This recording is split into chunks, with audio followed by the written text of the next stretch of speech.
ಬೆಂಗಳೂರು ಜಿಲ್ಲೆಯ ಆನೇಕಲ್ ತಾಲೂಕು ಎನ್ನಾಗರ ಗ್ರಾಮ ಪಂಚಾಯತಿ ಅಧ್ಯಕ್ಷರಾದಂಥ ಆರ್ ಕೆ ಕೇಶವ್ ಅವ್ರ ಮನೆಯಲ್ಲಿ ಅವ್ರ ಸಂದರ್ಶನ ಮಾಡ್ಕೊಳ್ಳೋಣ. ಸರ್ ನಮಸ್ಕಾರ. ಸರ್ ತಮ್ಮ ಹೆಸರು sir? R K Keshav. Sir ತಮ್ಮ ಹೆಸರು ಸರ್? ಕೃಷ್ಣಾರೆಡ್ಡಿ. ಸರ್ ತಾವು ಯಾವ ಗ್ರಾಮ ಪಂಚಾಯತಿಯಿಂದ ಗೆದ್ದಿರೋದು? ಎನ್ನಾಗರ ಗ್ರಾಮ ಪಂಚಾಯತಿ. ಎನ್ನಾಗರ ಗ್ರಾಮ ಪಂಚಾಯತಿಯಿಂದ ಗೆದ್ದಿದ್ದೀರಾ ಸರ್? ಈಗೇನಾಗಿದೆ ಸರ್? ಅಧ್ಯಕ್ಷ ಏನಾದರೂ ಆಗಿದ್ದೀರಾ ಸರ್? ಈಗ ಎನ್ನಾಗರ ಗ್ರಾಮ ಪಂಚಾಯತಿ ಅಧ್ಯಕ್ಷರಾಗಿದ್ದೀವಿ. ಹೌದಾ ಸರ್ ನೀವು ರಾಜಕೀಯಕ್ಕೆ ಬರೋಕ್ಕೆ ಮುಂಚೆ ಏನು ಕೆಲಸ ಮಾಡ್ತಾಯಿದ್ರಿ ಸರ್? ನಾವು ವ್ಯವಸಾಯ ಮಾಡ್ತಾಯಿದ್ವಿ. ನಾವು ರೈತಾಪಿ ಕುಟುಂಬ ವರ್ಗದಿಂದ ಬಂದಿರೋರು. ಓಕೆ. ವ್ಯವಸಾಯ ಮಾಡ್ತಾಯಿದ್ವಿ. ವ್ಯವಸಾಯ ಮಾಡಿಕೊಂಡು ವಿದ್ಯಾಭ್ಯಾಸ ಮಾಡ್ತಾಯಿದ್ವಿ. ವಿದ್ಯಾಭ್ಯಾಸ ಮಾಡೋದಕ್ಕೆ ಅನುಕೂಲ ಇರ್ತೀರ SLCಗೆ ಡ್ರಾಪ್ ಆಗಿ ಆಮೇಲೆ ಊರಲ್ಲಿ ಧಾರ್ಮಿಕ ಕಾರ್ಯಕ್ರಮಗಳಲ್ಲಿ ಊರಿನ ಸ್ವಚ್ಛತೆ ಬಗ್ಗೆ ಜನಗಳ ಹತ್ರ ಏನಾದ್ರೂ ಕುಂದುಕೊರತೆಗಳಿದ್ದಾಗ ಅವ್ರ ಜೊತೆಯಲ್ಲಿ ಓಡಾಡಿಕೊಂಡು ಒಡನಾಟಿಯಾಗಿ ಕೆಲಸ ಮಾಡ್ಕೊಂಡು ಬರ್ತಾಯಿದ್ವಿ. ಸರ್ ತಾವೇನು ವಿದ್ಯಾಭ್ಯಾಸ ಮಾಡಿದ್ದೀರಾ ಸರ್? SLC. ಸರ್ ಇವತ್ತಿನ ರಾಜಕೀಯ ಪರಿಸ್ಥಿತಿ ನೋಡಿದರೆ ಹೇಗೆ ಅನ್ನಿಸ್ತಾ ಇದೆ ಸರ್ ನಿಮಗೆ? ಇವತ್ತಿನ ರಾಜಕೀಯ ಸ್ಥಿತಿಗತಿಗಳು ನೋಡಿದರೆ?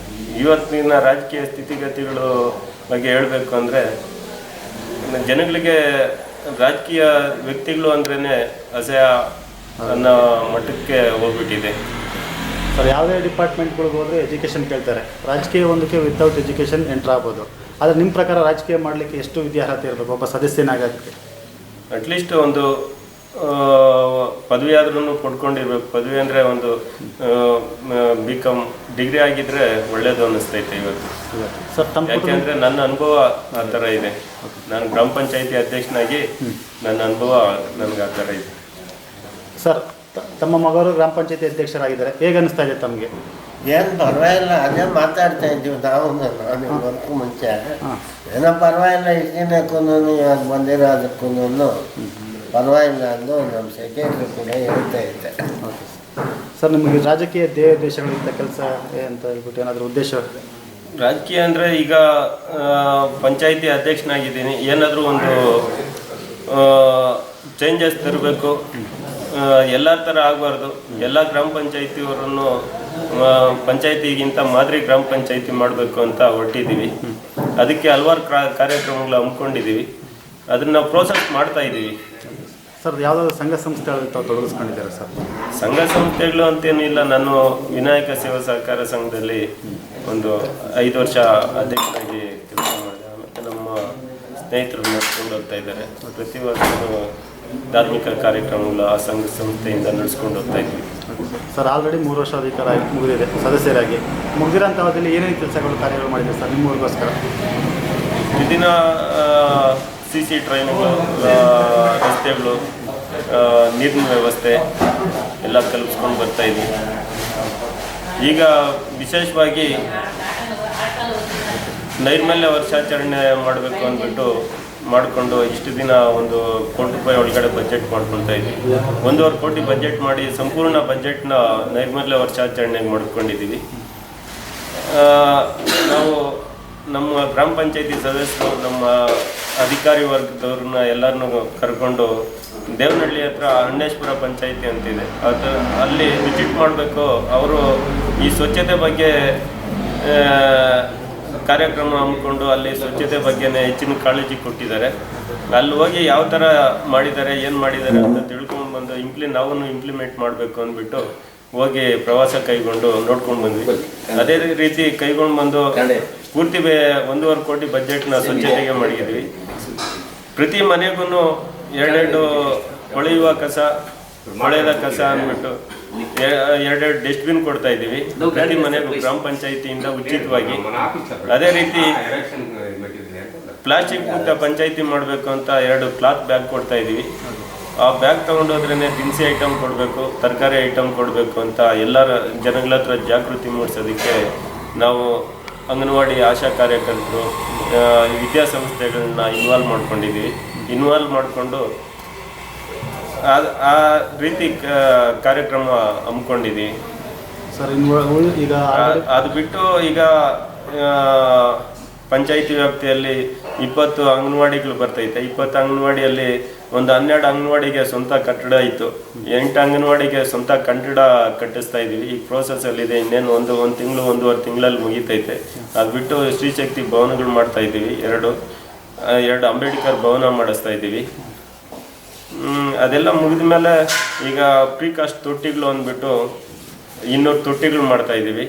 ಅದಕ್ಕೆ ಅಂತ ಒಂದು 40 ಲಕ್ಷ ಬಜೆಟ್ ಮಾಡ್ಕೊಂಡಿದ್ದೀವಿ.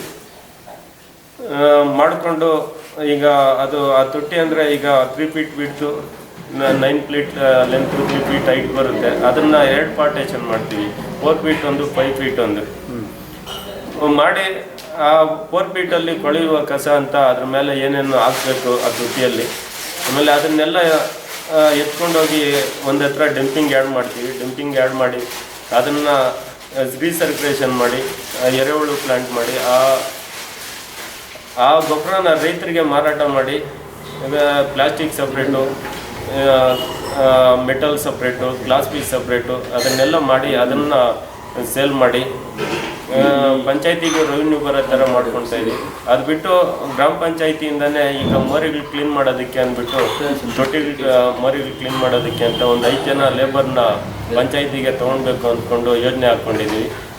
ಅವರು ವರ್ಷ ಪೂರ್ತಿ ಎಲ್ಲಿ ಪ್ರಾಬ್ಲಮ್ ಇದೆ, ಎಲ್ಲಿ ಮರಿ ತೊಂದರೆ ಇದೆ ಅಲ್ಲೆಲ್ಲ ಕ್ಲೀನ್ ಮಾಡಿ ಎತ್ತಿ ಮೇಲೆ ಹಾಕಿದ್ರೆ ಅದನ್ನು ತುಂಬ್ಕೊಂಡೋಗಿ ಹಾಕೋದಕ್ಕೆ ಒಬ್ಬರಿಗೆ ಟೆಂಡರ್ ಕೊಟ್ಟಿರ್ತೀವಿ.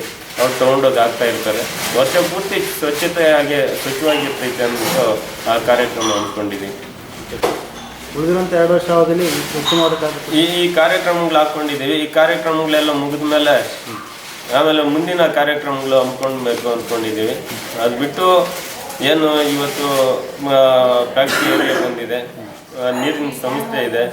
ಅದಕ್ಕೆಲ್ಲನೂ ಎಲ್ಲೆಲ್ಲಿ ಸಮಸ್ಯೆ ಇದೆಯೋ ಅಲ್ಲೆಲ್ಲ ಬೋರ್ಗಳಾಗಿಸಿ ಕೊರೆಸಿ ಪೈಪ್ಲೈನ್ಗಳು ಮಾಡಿಸಿ ನೀರು ಕೊಡ್ತಾ ಇದ್ದೀವಿ.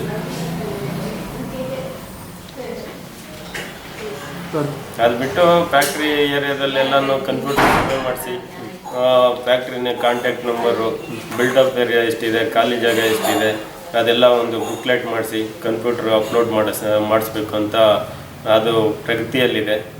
ಮಾಡಿಸಿ ಪಂಚಾಯತಿಗೂ ರೆವಿನ್ಯೂ ಬರೋದು ಜಾಸ್ತಿ ಆಗಿದೆ ಅಧ್ಯಕ್ಷ ಆದಮೇಲೆ. ಸರ್ ಅಧ್ಯಕ್ಷ ಆಗಿದ್ದೀರಾ ಮತ್ತು ಮುಂಚೆ ಸದಸ್ಯರಾಗಿದ್ದರೆ ಇವೆರಡರ ನಡುವೆ ಭಿನ್ನಾಭಿಪ್ರಾಯ ಹೇಗೆ ಅನಿಸ್ತಾ ಇದೆ ಅಧ್ಯಕ್ಷ ಮತ್ತು ಸದಸ್ಯರ ನಡುವೆ? ಅಧ್ಯಕ್ಷರ ಅವ್ರ ಸಹಕಾರದಿಂದನೇ ನಾವು ಈ ಕಾರ್ಯಕ್ರಮಗಳೆಲ್ಲ ಮಾಡೋದಕ್ಕಾಗೋದು. ಅವ್ರನ್ನೂ ವಿಶ್ವಾಸಕ್ಕೆ ತಗೊಂಡು ಅವ್ರನ್ನ ಜೊತೆಯಲ್ಲಿ ಮಾಡಿಕೊಂಡು ಕಾರ್ಯಕ್ರಮಗಳು ಹಮ್ಮಿಕೊಂಡಿದ್ದೀವಿ. ಸರ್ ನಿಮ್ಗೆ ಈ ಸ್ಥಾನಕ್ಕೆ ಬರೋಕ್ಕೆ ಮಾತಾಡಿದೆ ಮತ ಬಂದವರೇ ಕಾರಣ. ಆ ಮತ ಬಂದವ್ರಿಗೆ ಏನು ಹೇಳಕ್ಕೆ ಇಷ್ಟಪಡ್ತಿರೋದು ಈ ಸಂದರ್ಶನದ ಮುಖಾಂತರ? ಇವತ್ತೇನಾದರೂ ಒಳ್ಳೆ ಕಾರ್ಯಕ್ರಮ, ಒಳ್ಳೆ ಈ ಸ್ಥಾನಕ್ಕೆ ಬರಬೇಕು ಅಂದರೆ ಅವ್ರು ಮುಖ್ಯವಾಗಿ ಕಾರಣರಾಗಿದ್ದಾರೆ. ಅದರಿಂದ ಅವ್ರಿಗೆ ನಾನು ಆಗಿರೋದಕ್ಕೆ ಅವ್ರಿಗೂ ಏನಾದ್ರೂ ಒಂದು ನನ್ನ ಮೇಲೆ ನಂಬಿಕೆ ಬರಬೇಕು. ನಾವು ಅವ್ರ ಹತ್ರ ಜನಗಳ ಹತ್ರ ಹೋಗ್ಬೇಕು ಅಂದರೆ ಒಳ್ಳೆ ಕಾರ್ಯಕ್ರಮ ಹಮ್ಮಿಕೊಳ್ಬೇಕು. ಆಮೇಲೆ ಏನು ಅಕ್ರಮವಾಗಿ ಕಟ್ಕೊಂಡಿದ್ದಾರೆ ಕೆಲವರು ಮನೆಗಳು, ಸರ್ಕಾರದಿಂದನೂ ಆದೇಶ ಆಗಿದೆ. ಆಮೇಲೆ ವಸತಿ ಇಲ್ಲದೆ ಇರೋರಿಗೆ ವಸತಿಗಳು ಮಾಡಬೇಕು ಅಂತ ಅದನ್ನು ಲಿಸ್ಟ್ ಮಾಡ್ತಾಯಿದ್ದೀವಿ. ಲಿಸ್ಟ್ ಮಾಡಿ ಆಲ್ರೆಡಿ ಜಿಲ್ಲಾ ಪಂಚಾಯತಿಗೆ ಕಳಿಸಿದ್ದೀವಿ. ಅದೆಲ್ಲ ಆದರೆ ಅವ್ರಿಗೆಲ್ಲನೂ ಏನಾದರೂ ಒಳ್ಳೇದು ಮಾಡಿ ಏನು ನಂಬಿಕೆಯಿಂದ ನಮಗೆ ಮತ ಕೊಟ್ಟಿರೋದಕ್ಕೆ ಈ ಸ್ಥಾನದಲ್ಲಿ ಕುಂತ್ಕೊಂಡಿದ್ದೀವಿ. ಅವರ ನಂಬಿಕೆಯನ್ನು ಉಳಿಸ್ಕೊಳ್ತೀನಿ ಅಂತ ಅವ್ರಿಗೆ ಹೇಳ್ತಾ ಇದ್ದೀನಿ. ಸರ್ ತಮ್ಮ ಅಮೂಲ್ಯ ಲಕ್ಷಣ ನಮ್ಮ ಜೊತೆ ಕಳೆದಕ್ಕೆ ತುಂಬ ಹೃದಯದ ಧನ್ಯವಾದಗಳು. Thank you.